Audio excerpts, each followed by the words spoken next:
Okay, so wait, we're doing this, right? Yeah. Okay, hey. So, welcome to our video. Hey, the guys say hi. Hello. Hi. Okay, we're here with me, Dylan. Me, Alakai. Me, James. Me, Andrew. Yes. Okay, so basically, right? We're gonna learn about science today. Okay, ready? 3, 2, 1, go.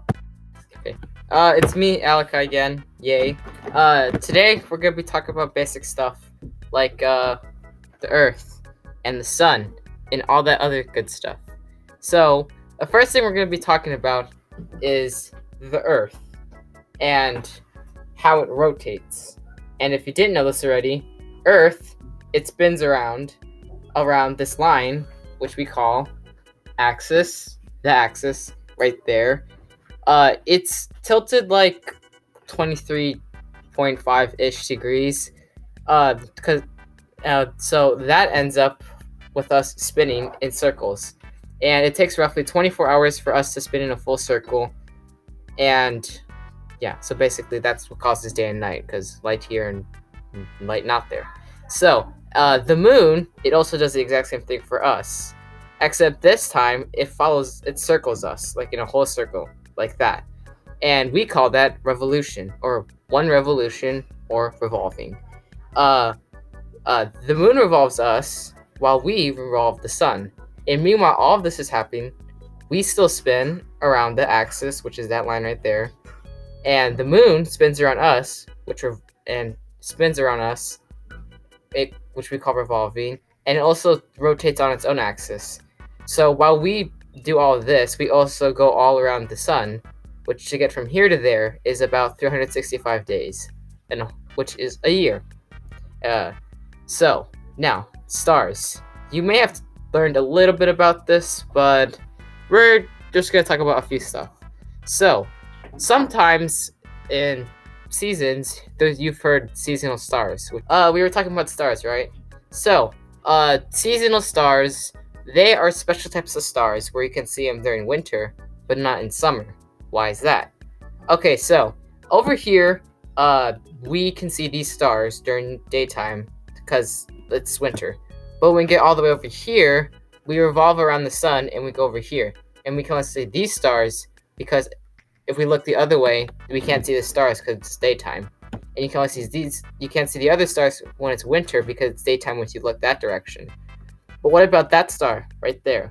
We call that Polaris. It's also known the Northern Star because it's right over the North Pole. And because it's over the North Pole, it doesn't move. And it ends up in us letting it see every year. See? The North Pole's always tilted to it. And the North Pole always stays the same, so we could never see it. Okay, that's it for my part. Yay. Hello, it's me, Dylan again, and I'm here to talk about seasons. What you should know is that when the Earth is going around its revolution around the Sun, it stays at a 23.5 angle with the North Pole pointing at Polaris. It stays like that the whole revolution around. And how that correlates is because as it goes around, the sun hits a certain part of the Earth. To elaborate more on this, I'm going to be talking about solstices and equinoxes. Here's a diagram. Anyways, I'm going to be talking about solstices first. Here's the December solstice. This is when the South Pole is facing more towards the sun, causing the sun's rays to hit the Tropic of Capricorn, which is part of the southern hemisphere, at a 90-degree angle, hitting the Tropic of Capricorn at a flat angle. This means the sun's rays are more focused on a spot, so the southern hemisphere gets a more concentrated amount of light and heat, so it's summer in the southern hemisphere. While the sunlight is hitting the northern hemisphere at a curve, spreading out the light more, causing the sun's rays to be less concentrating and giving out less heat, making it winter for the northern hemisphere. For the June solstice, it's vice versa. The northern pole is faced more towards the sun instead of the south pole. So the sun is hitting the Tropic of Cancer, which is part of the northern hemisphere, with a 90-degree angle, thus making it summer in the northern hemisphere. While in the southern hemisphere, the sun is hitting the southern hemisphere at a curved angle, making the sunlight more spread out, less concentrated, and making it winter in the southern hemisphere. Next, I'm going to be talking about equinoxes. Both in the September equinox and the March equinox, the North and South Pole are the same distance from the Sun. The Sun is hitting the equator at a 90-degree angle. In the September equinox, it's fall in the Northern Hemisphere and spring in the Southern Hemisphere, while in the March equinox, it's spring in the Northern Hemisphere and fall in the Southern Hemisphere. Lastly, I'm going to talk about how the solstices and equinoxes affect how much daytime and nighttime the Northern and Southern Hemisphere get. For equinoxes, both the Northern and Southern Hemisphere are getting around the same amount of sunlight, which is 12 hours a day, 12 hours a night. So from your point of view, you'll see the sun arc in a midpoint. So it takes around an equal amount of time to rise and set. While in solstices, for example the December solstice, since the sunlight is hitting the tropic of Capricorn at a perpendicular angle, the Southern Hemisphere will see the sun arc higher in the sky, so it takes longer to rise and set, meaning the Southern Hemisphere will have around 15 hours a day and 9 hours a night. While in the Northern Hemisphere, the Tropic of Cancer is being hit with a curve, so what we see from the sun is a lower arc, so it takes less time for the sun to rise and set, meaning the Northern Hemisphere has around 9 hours a day and 15 hours a night. For the June solstice, it's just vice versa.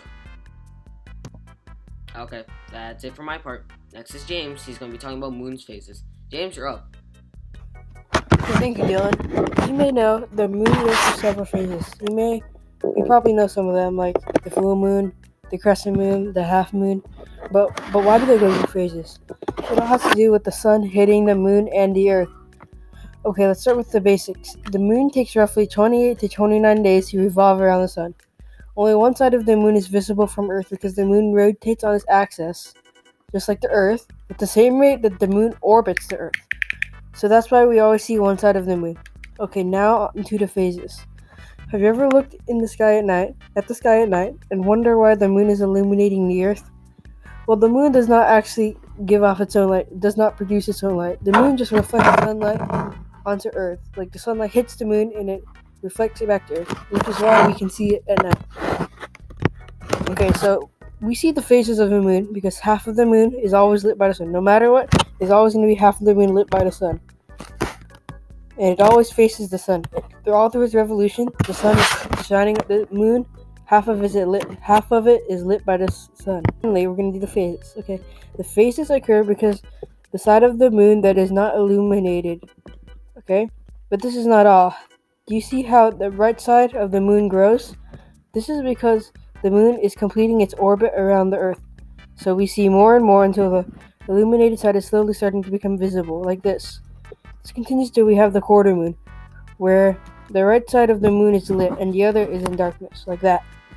Then the moon continues to revolve around the Earth till Earth is in between the moon and the sun.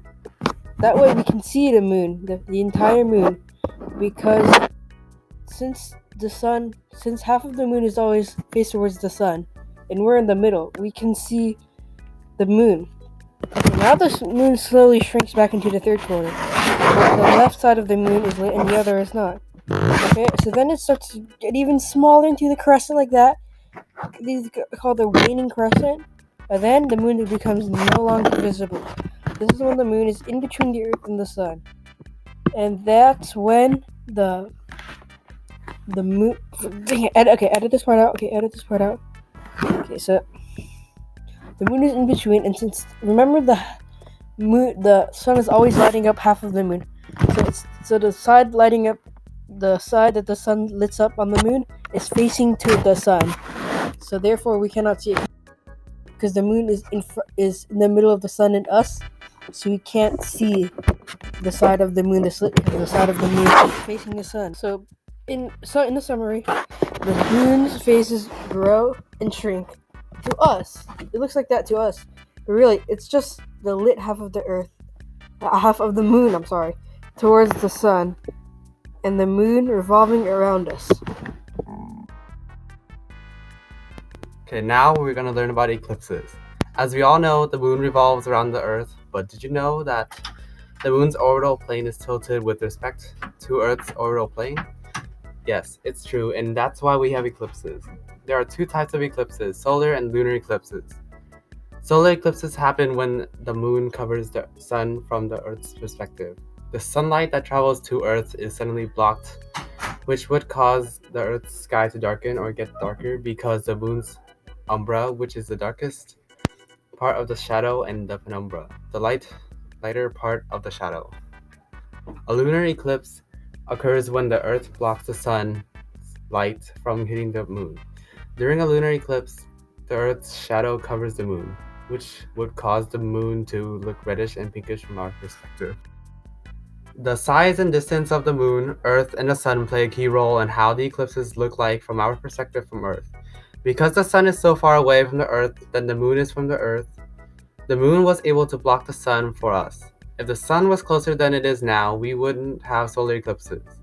The same goes for lunar eclipses. If the sun was closer to the Earth, the sun would be bigger, which would cause the Earth to not be able to block the sun.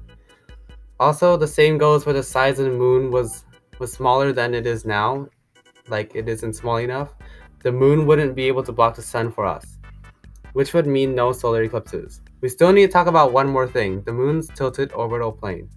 Because the moon's orbital plane is tilted about 5 degrees, we have less frequent eclipses in a year.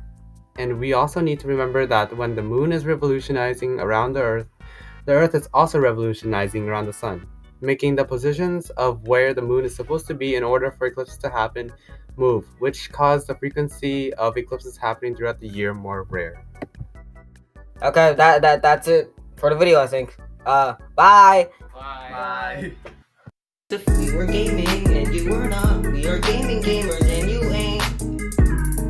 Definitely do not love you, cause we kinda hate you too. It's time to go separate ways, live out our lives, maybe we'll come back another day. But for now we'll be behind you.